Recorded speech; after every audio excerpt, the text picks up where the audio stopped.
연애보안계획 115 대학 강의를 시작하도록 하겠습니다. 이건 주로 학교를 다룰 텐데요. 이 글을 여러분 읽으시면 되겠고요. 좀 짧게 설명드리겠습니다. 학교의 역사에 대해서. 먼저 아카데미아라는 학교가 있습니다. 이 학교는 플라톤이 세운 학교고요.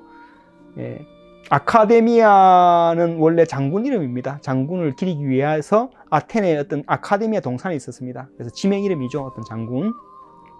그래서 그곳에 학교를 세웠는데 그냥 그 지명 이름이 학교 이름이 됐습니다. 아카데미아. 여러분이 아카데미 많이 하는데 그거는 원래 지명 이름이 있고 그 지명에 세운 학교가 아카데미아가 됐고 그 학교는 플라톤이 세운 학교였습니다. 그게 BCE 387년쯤에 세워졌습니다. 그래서 여기서는 들리는 소문에 따르면 이곳에 기하학을 모르는 사람 들어오지 마라. 또는 수학을 모르는 사람 들어오지 마라. 오늘 말하면 논리학을 모르는 사람 들어오지 마라. 라고 했을 정도로 이성을 중시했다. 세는 것, 아까 양을 세는 것 중요했다. 철학자든 학문하는 누구도 수학, 논리를 잘해야 된다. 이런 생각을 가지고 있었던 게 아카데미아고요. 나중에 되면 아카데미아 학자들이 점차 해이주의자가 됩니다. 해이주의자. 그러니까 우리가 천상의 지식을 아는데 불종하다. 그런데 이 사상이 나중에 기독교하고 충돌하게 됩니다. 기독교는 우리가 천상의 지식을 알 수 있다. 계시를 통해서. 그래서 이제 하나님에 대해서 이제 우주의 비밀에서 알 수 있다라는 생각을 가지고 있고, 아카데미아의 학자들은 해이주의라는 사상이 이제 싹 터서 이 두 개가 이제 충돌하게 되어서 아카데미아 학자들을 이제 기독교 이제 학자들이, 신부들이 또는 교부들이라고 그러죠. 교부들이 이제 싫어하고 나중에 이게 폐쇄되게 되는 뭐 그런 어떤 그 여러 이유 중에 하나가 됩니다. 그럼 또 다른 학교는 리케이온이라는 학교고요. 리케이온도 아테네의 지명 이름이고요. 그 지명에서 그곳에 아리스토텔레스가 학교를 세우고 그 학교가 이제 그냥 나중에 고유명사로 리케온이 됐습니다. 이 리케온은 BC 335년에 세워졌고요. 여기는 독특한 게 경험을 중시했습니다. 그래서 안에 박물관, 도서관, 동물원 등등 식물원이 있었습니다. 식물 탐구하고 동물 탐구하고 등등 했죠. 그래서 아리스토텔레스는 동물도 아주 수백 종을 이제 연구했고요. 그의 바로 제자 리케온의 2대 총장이 있습니다. 1대 총장은 당연히 이제 아리스토텔레스고요. 2대 총장은 총장이 까먹었는데 까먹었는데 책에 나옵니다. 식물학자입니다. 식물학자고 그다음 3대가 스트라토고 이제 이 사람들은 이제 원자주의를 받아들이는 사람이고 기상학자는 설도 있고. 자, 그다음 이제 이 리케이온을 이제 설립한 아리스토텔레스는 마케도니아의 어떤 왕립 어떤 가정교사죠. 그래서 자기 가정교사 밑에 자기 제자 중에 알렉산드로스 대왕이 있습니다. 알렉산드 대왕이 나중에 제국을 만들죠. 그래서 알렉산드리아 제국을 만들고 그 알렉산드로스 그 이름을 딴 도시를 이집트에 만듭니다. 그래서 그걸 알렉산드리아고 그 알렉산드리아에 아예 지금 리케이온에 해당되는 어떤 개념의 박물관을 만들어냅니다. 그 이름이 무세이온이에요. 무세이온을 만들어냅니다. 거기에 이제 도서관도 있고 당연히 아까 식물원, 동물원 다 있겠죠. 그래서 무세이온이 변해서 만들어진 말이 뮤지엄이에요. 뮤지엄 어디서 왔느냐?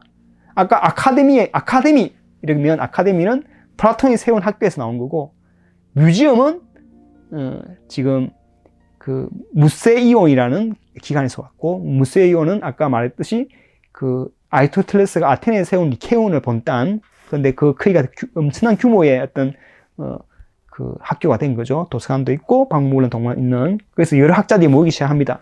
여러분이 알고 있는 에우클레이데스 들어본 적 있습니까? 아니요. 처음 들어볼 겁니다. 유클리드는 들어봤죠? 유클리드. 기하학의. 예. 유클리드는 영어식 발음이고, 그걸 따지고 원론을 하면 그렇게 됩니다, 아까. 그 외에도 아르키메데스, 프톨레마이오스, 아리스타르코스, 그 지구가 자전하고 공전한다고 주장하는 사람이죠. 그 다음 그 외에도 이제 여러 당시에 위대한 학자들의 책들이 다 모이기 시작합니다. 모여서 그 연구들이 그리스로 다 번역돼요. 그리스로 번역되어서 그리스 책들이 이제 전 세계로 퍼지게 되는 거죠. 퍼져서 이게 헬레니즘이라는 문화를 만들어냅니다. 만들어내고, 근데 알렉산드리아라는 도시 안에 무세오를 만든 사람은 그 알렉산더 제국이 죽고 난 뒤에 프톨레마이오스라는 통치가 있습니다. 나중에 여러 이제 알렉산더 제국이 몇 개로 쪼개지잖아요. 쪼개지고 이집트 지역을 다스리는 이제 그 왕이 프톨레마이오스인데, 그때 프톨레마이오스는 천문학자 프톨레마이오스 분리해 이제 다른 사람입니다. 그래서 이 프톨레마이오스 세운 학교였는데, 근데 이게 나중에 로마에서 망하죠. 이게 알렉산더 제국인 로마에서 망하기 때문에 로마의 수도는 어디입니까? 로마 제국의 수도는 아테네요? 로마 제국의 수도가 로마죠. 예. 이탈리아 로마가 그 로마입니다. 그래서 그게 원래 제국이었는데 그 쪼가서 그게만 남은 겁니다. 그러면 당시에 이제 알렉산더 제국의 수도는 어디였다 했죠? 그게 알렉산드리아예요. 이집트예요. 그러면 수도가 바뀌었죠. 로마로 바뀌었죠. 그러면 알렉산더 도시는 이게 변두리가 된 거예요. 망해가기 점점 쪼가들겠죠.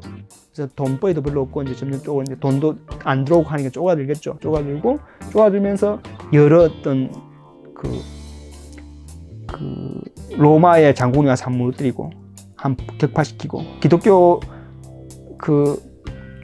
가 점령하면서 또 한 번 무너뜨리고, 또 그다음 마지막으로는 또 이슬람이 와서 또 무너뜨리고 해서 결국 다 쇠락합니다. 무너집니다. 무너졌지만 이 사람들이 흩어졌겠죠. 곳곳 흩어집니다. 학자들이 책을 들고 한쪽은 이슬람이 가기도 하고 한쪽은 유럽이 가기도 하고 이탈리아만 가기도 했죠. 그러면서 사상이 이제 남아있고, 그리스로 된 대부분의 색들은 어디로 가겠습니까? 역사에 대해서 잘 모르지만 로마가 둘로 쪼개집니다. 예. 쪼개져가지고 라틴을 쓰는 곳하고 그리스 말을 쓰는 곳이 두 개 쪼개집니다. 동로마, 서로마겠죠. 그러면 그리스 말을 쓰는 데는 동로마겠어요, 서로마겠어요? 동로마요. 예, 서로마는 무슨 말 쓰겠습니까? 라틴어. 그렇죠, 훌륭합니다. 그럼 동로마에서 제일 중심지인 도시는 어디입니까? 콘스탄티노폴리스 들어봤습니까? 예. 예. 그걸 또 다른 말로 비잔티움 또는 이스탄불 그러죠. 그래서 이제 기독교를 공인한 콘스탄티노플을 딴 폴리스 도시죠. 콘스탄티노폴리스가 있고, 거기에 이제 사람들이 쭉 다 모이기 시작합니다.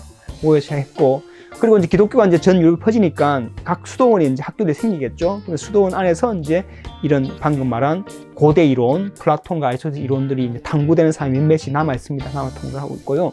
그러다가 나중에 되면 이쪽에 동로마는 결국은 어디에 누가 장악합니까? 무함마드를 따르는 이슬람 어떤 교도들이, 무슬림이 다 장악하죠. 그래서 이제 그게 나중에 그래서 이스탄불로 바뀌잖아요. 그럼 거기 있는 사상들을, 거기 있는 그리스 책들을 그들이 다 가져가겠죠. 연구하기 시작합니다. 연구해서 이 책들을 이제 모으기 시작하는 거죠. 이슬람이 나라가 커지니까 이 사람들도 바보들이 아니라서 탐구를 해야 되잖아요. 이 사람 특히 절기를 잘 지키려면 천문 관측을 잘해야 됩니다. 그러니까 프톨레마이오스의 책을 탐구해야 되는 겁니다. 그 다음에 유산 같은 거 분배하기 위해서 수학도 잘해야 되고요. 기하학도 땅 분배를 할 때 또 기하학도 잘해야 되고 그렇겠죠. 그 다음에 이 화폐를 만들어야 되잖아요. 동전을 만들어야 되면 동전을 이렇게 뭐 순수한 금, 순수한 은으로는 안 되니까 합금을 시켜야 되거든요. 예를 들어 도금 같은 거 해야 되면 이렇게 하니까 금속을 변화시킬 수 있는 기법이 필요하겠죠. 연금술 연구, 화학 연구를 또 잘해야 되니까 또 당시 이제 여기 과거에 어떤 무세윤에 있었던 책들 같은 거 열심히 연구해야 되잖아요. 그러면서 그런 연구를 할 사람들을 막 키워내야 됩니다. 그런 연구자들이 어디에 이제 모이기 시작했겠습니까? 이 이슬람 제국의 가장 중요한 도시가 되겠습니까? 그것도 벤두리겠죠. 망했으니까. 바그다드 들어봤습니까? 바그다드, 예. 예, 바그다드가 수도가 아니겠습니까? 거기서 이제 바그다드에 이제 이슬람의 인재들이 모이기 시작하는 거죠, 이제. 물론 그 인재들은 이슬람이 생각보다 종교에 개방적이었어요. 그래서 당시 기독교 믿는 사람들, 종교를 안 가지는 사람들 다 모여서 공부하기 시작하죠. 그래서 거기서 만든 이제 학교가 바이트 알 히크마입니다. 바이트 알 히크마가 서기 828년에 세워졌고요. 이거는 이제 우마이야 왕조, 그것도 왕조가 있으니까 우마이야 왕조가 망하고 아빠스 왕조가 이제 생기고 알 마흐문이 생겼을 때 이 학교를 만듭니다. 만들고 이 학교의 책임자가 이븐 후나인 이스하크라는 사람인데, 이븐 후나인 이스하크는 기독교인이었고 이 사람이 주도적으로 나서서 책들을 다 모아서 모이기 시작하는 거예요. 그래서 학문을 사랑하는 마음, 책을 아끼고 사랑하는 마음들이 이제 어떤 지금 와도 막 살아있죠. 반면에 로마는 안 그럴 것 같아요. 좀 약간 실용적인 게 너무 강해서 이런 고대 사상을 좀 천시했던 것 같아요.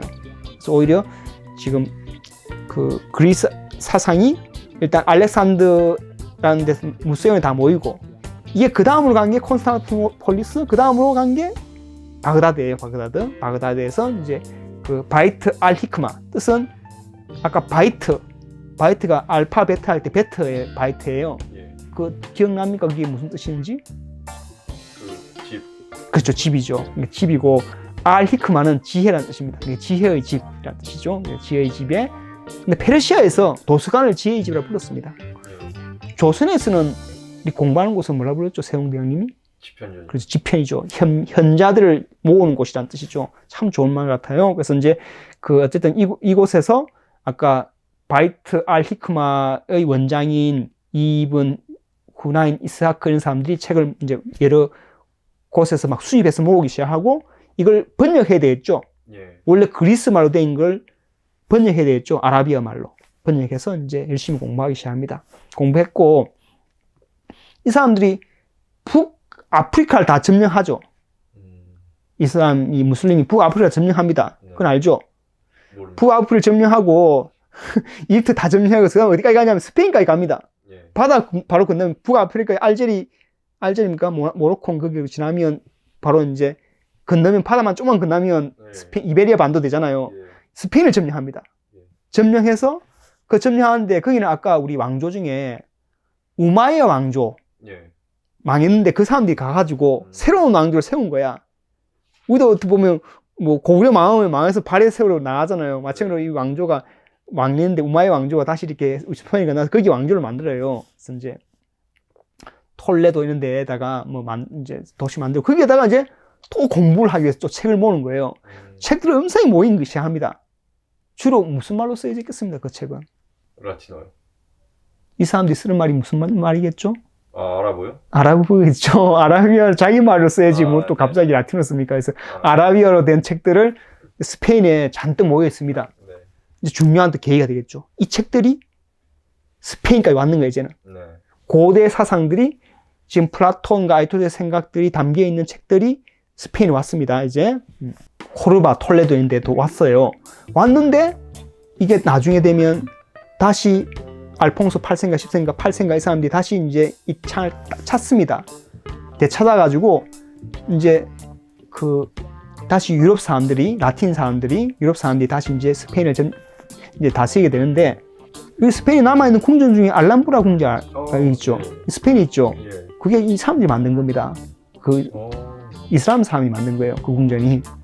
엄청 아름답죠.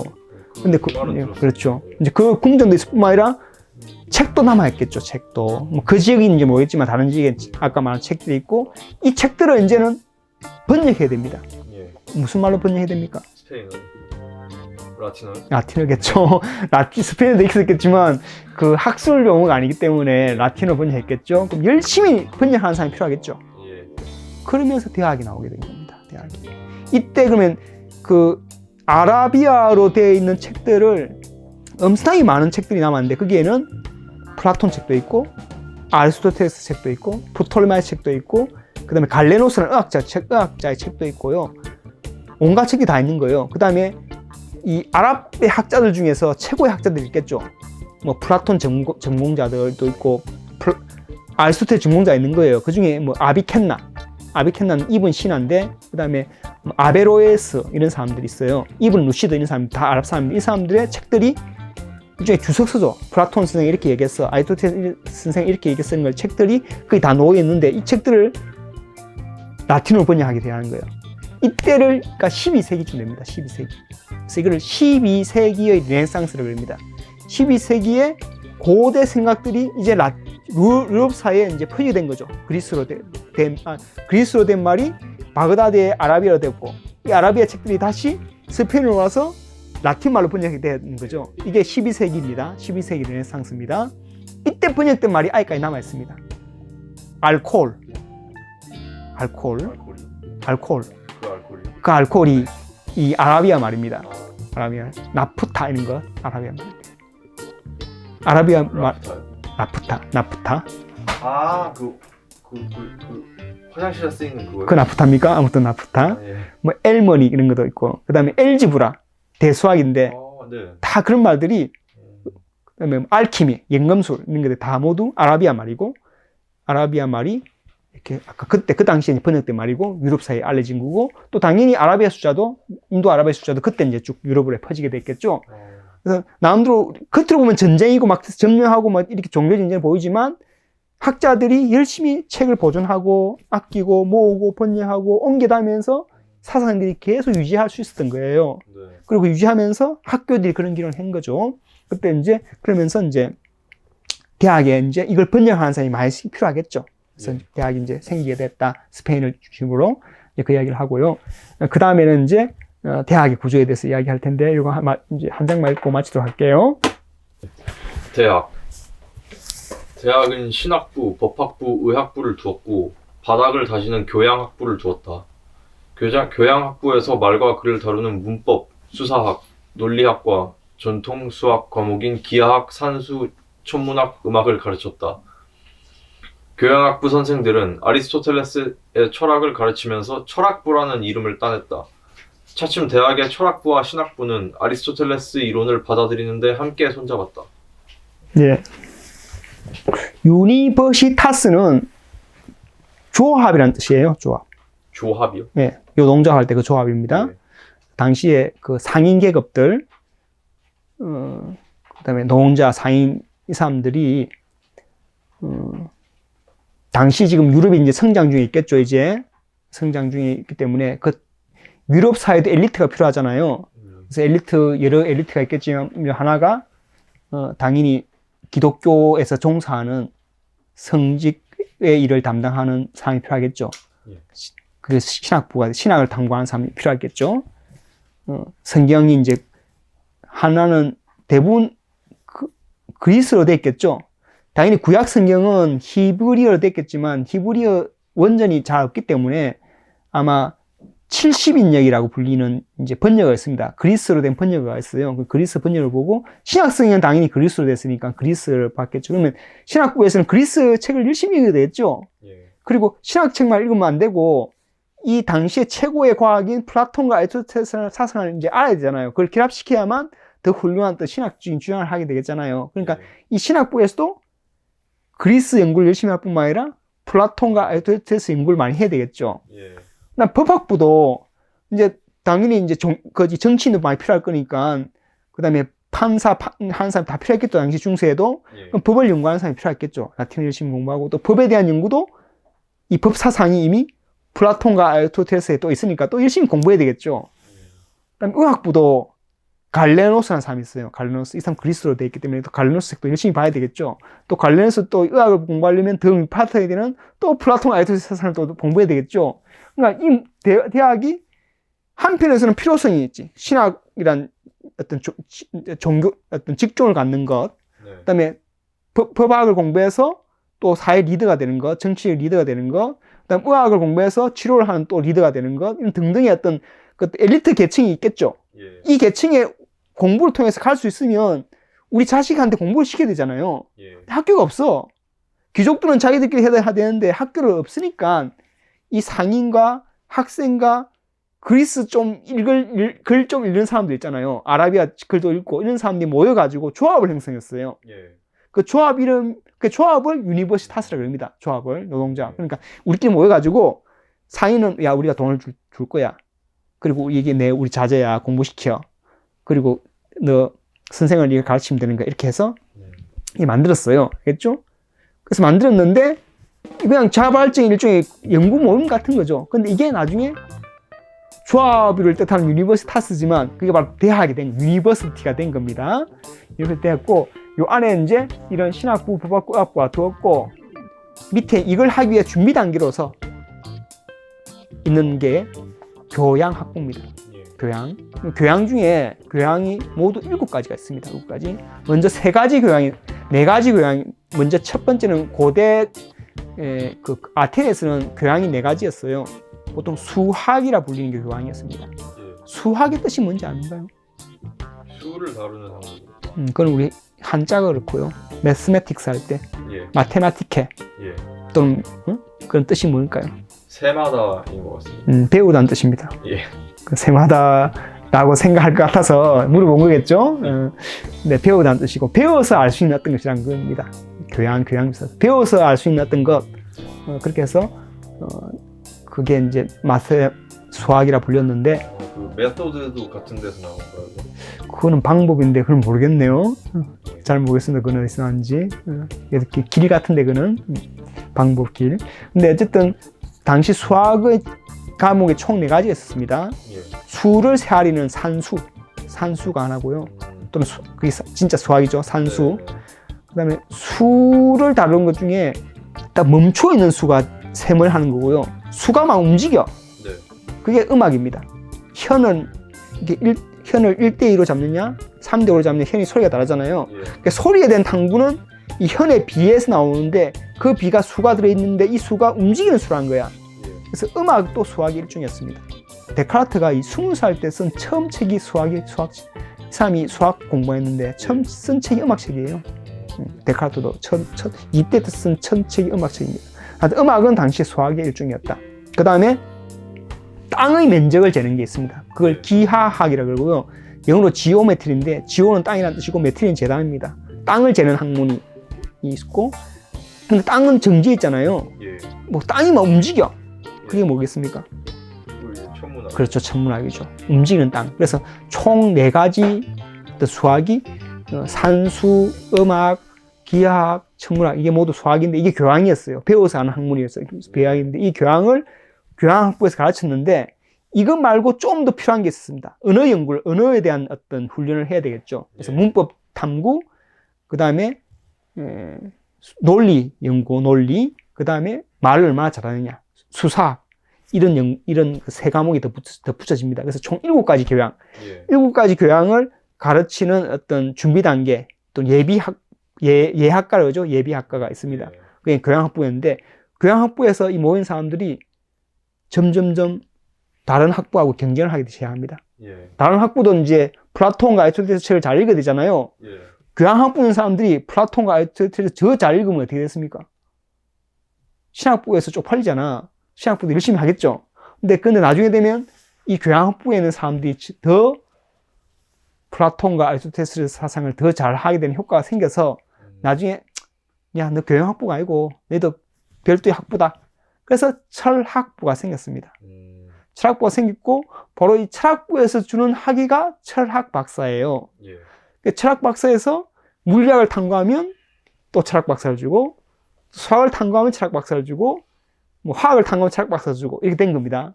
교양학부가 철학부가 되고 철학부가 바로 지금 현재 우리가 알고 있는 자연과학, 사회과학, 인문과학 여기 다 모여 있는 겁니다. 예. 나머지 실용적인 거죠. 신학, 법학, 의학은 다 실용적인 거잖아요. 네. 맞죠? 그리고 학문의 어떤 산실은 철학부가 됐다. 근데 철학부가 어떻게 키워졌느냐? 바로 교양학부였지만 이 교양학부의 사람들이 플라톤과 아리스토텔레스 사상에 대한 연구에 있어서 탁월성을 발휘함으로써 우뚝 서게 됐다는 거죠. 그러면서 이제 이 대학의 구조가 이렇게 생기게 된 겁니다. 대충 그림이 보이죠? 예. 보이고 나중에 여기 한 장 더 있네. 이걸 한 장 더 끝났네. 나중에 읽어보시면 알겠지만 이게 중요한데 대학에서 플라톤과 아리스토텔레스 사상 예. 이 너무너무 중요했기 때문에 지금 이런 고전 연구를 하고 하는 것들이 지금 대학에 뿌리를 내게 됐잖아요. 예. 만일 이런 것만 있었으면 지금 그런 학문이 뿌리 내지 못했겠죠. 실용적인 과목만 남아 있었겠죠. 예. 그래서 이것의 이 원천을 어디에 찾느냐면 과학사가인 이제 헨리라는 사람이 신학부에서 찾았어요. 당시의 기독교 문화가 진리를 추구하려고 하는 자세가 있었다는 거지. 그러니까 한편에서는 성경을 탐구하고 하나님에 대해서 탐구를 하지만 이런 탐구에 어떤 진실에 대한 탐구 문이 열렸기 때문에 최첨단 이론인 플라톤과 아리스토텔레스 사상을 받아들이는데 열려있었다는 거죠. 열렸기 때문에 이거를 자기도 끌어안으려고 노력했고 끌어안으려다 보니까 철학부라는 학부가 클 수밖에 없었다. 이걸 그냥 내칠 수 있었을 텐데 이걸 품으로써 대학이 점점 성장하게 된 거죠. 다른 동양에서 세운 학교들은 이제 그런 과정을 겪지 못했을 수 있어요. 네. 이성적이고 논리적인 이런 것들을 자꾸 변방해두고 이루로 막 취급할 수 있었는데 이걸 전부 품어서 결국은 이 철학부가 가장 이제 대학에 우뚝 서게 만들었는데 그걸 허용했다는 거지. 그걸 자꾸 품으로 해서. 근데 둘 사이에 어떤 서로 조화를 하려고 하는 노력, 이것이 결국은 대학이 그 사이에 뿌리내게 된 거야. 만약 이게 이 조화를 안 시키면 야 우리는 플라톤 아리스토텔 싫어, 우리 기독교 문화는 그 관계없어 하면 대학 자체가 모를 수 있는데 대학 자체가 오히려 그걸 품고 그 사회가 대학의 그런 방식에 대해서 허용해주고, 그걸 허용해주는 것은 기독교 문화에 약간 그게 있었다고 이제 분석하는데, 이제 그게 약간 일리가 있는 이야기 같기도 합니다. 물론 나중에 충돌도 하고 막 그럽니다. 충돌도 하고 그러지만 그런 충돌은 사소한 충돌입니다. 보다 화합은 예컨대 뭐 토마스 아퀴나스 같은 사람은 아리스토텔레스 사상을 가지고 기독교 전체 체계를 또 만들고 하잖아요. 그다음에 아우구스티누스도 플라톤을 가지고 또 기독교 만들고. 그래서 그것에 대해서 다들 공인을 하잖아요. 가톨릭에서 공인을 하고, 그다음에 개신교에서 아우구스티누스 공인하고 이렇게 해서 결국은 당시의 최첨단 철학 사상 또는 과학 사상을 품으려고 노력했다. 근데 품지 못하려고 하는 뭐 이렇게 있겠죠. 약간 이단적인 사상이 약간 있을 수 있고, 약간 뒷걸음치는 게 좀 있을 수 있습니다. 뭐 근대 과학에서도 있고, 그런 것들을 너무 크게 보지 말고 사소한 거고, 전체 그룹을 보면 이슬람도 그렇고 어떻게 이성과 자기들의 어떤 종교성을 결합시켜서 이 지식을 안으려고 하려고 한 노력들이 과거부터 지금까지 다 보이죠. 이 현재 우리 문화에 남아 있습니다. 지금 현재 우리 대학도 여러분 대학생이고 그렇잖아요. 대학에 다니지만 지금 이런 어떤 기독교적인 색깔이 전혀 없지만 여전히 우리는 그 명칭, 철학부 또는 철학 박사 이런 게 명칭이 남아 있고, 그 체계에 따라서 대학이라는 곳이 지성의 전당으로서 계속 그 남아 있도록 만든 사상이 우리한테 가지고 있습니다. 앞으로 계속 이렇게 만들어 나가야 됩니다. 여러분이 때때로 공부할 때 이게 뭔 돈이 되나, 이게 뭐 취업에 도움 되나, 아무 도움 안 되는 생각이 있지만, 이런 생각들은 대학을 쪼그라들게 만들 수 있고 대학을 망하게 할 수 있어요.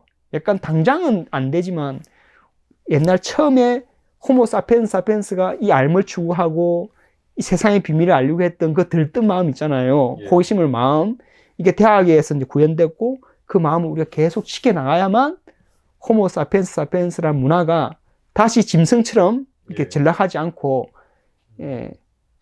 아름다운 문명, 선한 문명, 또는 참된 문명을 만들어 낼 수 있습니다.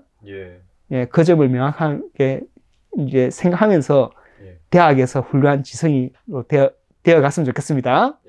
그러면 두뇌 보안계획 115 대학 강의는 여기서 마치도록 하겠습니다. 다음 시간에 뵙겠습니다. 안녕.